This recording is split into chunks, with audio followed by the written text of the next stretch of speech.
वैशाली लोकमत सखीमध्ये आपल्या सगळ्यांचं स्वागत करते। मंडळी, बरेच वेळा असं होतं की आपल्या पोटात दुखायला लागतं किंवा डोकं दुखतं आणि जेव्हा असं काही होतं तेव्हा आपण लगेच काही डॉक्टरकडे जात नाही। मग तोपर्यंत आपण काय करतो, मेडिकलच्या गोळ्या घेतो आणि त्याने काही फरक पडतोय का ते आपण बघतो। पण अनेक वेळा आपल्या आधीच्या पिढीचे जे लोक काही घरगुती उपाय आपल्याला सांगायचे ते बरेच जण आजही फॉलो करतात।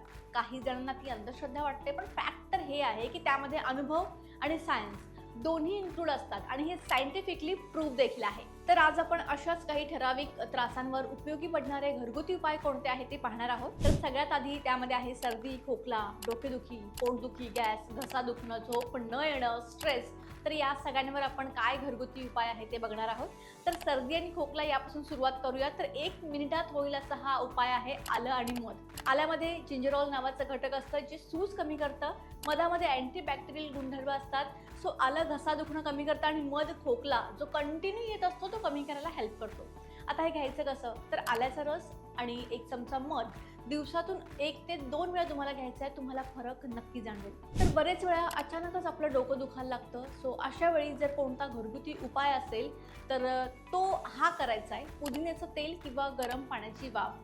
पुदिन्यामधलं मेथॉल जे असतं त्यामुळे डोक्यातला रक्तप्रवाह जो असतो, ब्लड सर्क्युलेशन सुधारतं आणि दुखणं कमी करतं। वापरायचं कसं, तर कपाळावर आणि कानाजवळ हलका तुम्हाला मसाज करायचा आहे किंवा गरम पाण्याची वाफ घ्यायची आहे, यामुळे तुम्हाला पटकन फरक जाणवेल। तिसरं म्हणजे बरेच वेळा अचानकच आपल्या पोटात दुखायला स्टार्ट होतं आणि पोटदुखी आणि गॅसवर जर काही रामबाण घरगुती उपाय असेल तर तो म्हणजे ओवा आणि कोमट पाणी। ओव्यामध्ये थायमॉल नावाचं घटक असतं जे पचन सुधारतं, गॅस कमी करतं।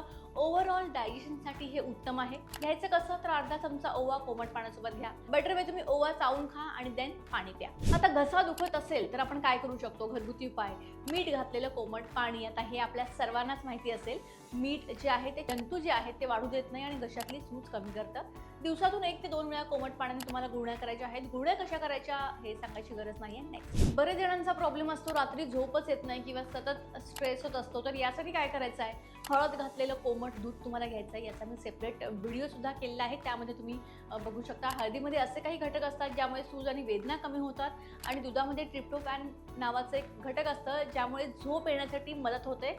आणि कधी घ्यायचं तर ऑब्व्हियसली रात्री झोपण्याच्या आधी तुम्हाला हे घ्यायचं आहे। सो हे काही कॉमन प्रॉब्लेम्स आहेत ज्यावर हे घरगुती उपाय आहेत जे इफेक्टिव्ह आहेत आणि जे आधीच्या पिढीपासून केले जातात आणि याचा खरंच इफेक्ट पडतो। हा पण खूपच जास्त प्रमाणात तुम्हाला त्रास होत असेल तर डॉक्टरकडेच जा। घरगुती उपाय हे जस्ट एक फर्स्ट स्टेप आहे, औषधांची रिप्लेसमेंट नाही आहे। पण योग्य वेळी जर तुम्ही हे उपाय केले तर ते नक्कीच काम करतील। व्हिडिओ इन्फॉर्मेटिव्ह वाटला असेल तर लाईक करा, शेअर करा आणि चॅनलला सबस्क्राईब करायला विसरू नका।